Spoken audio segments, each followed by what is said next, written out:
నామవాచకం వ్యక్తుల, వస్తువుల, జంతువుల, పక్షుల, ప్రాంతాల పేర్లను తెలిపే పదాలను నామవాచకాలు అంటారు. సర్వనామం నామవాచకానికి బదులుగా వాడే పదాలను సర్వనామం అంటారు.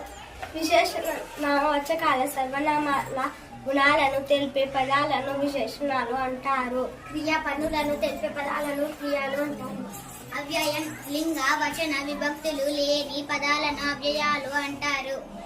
అనిత, మధులత, పులి, హంస నామవాచకాలు. పొడవైన, అందమైన, మంచి, చెడు విశేషణాలు. ఇది, అది, ఆమె సర్వనామాలు.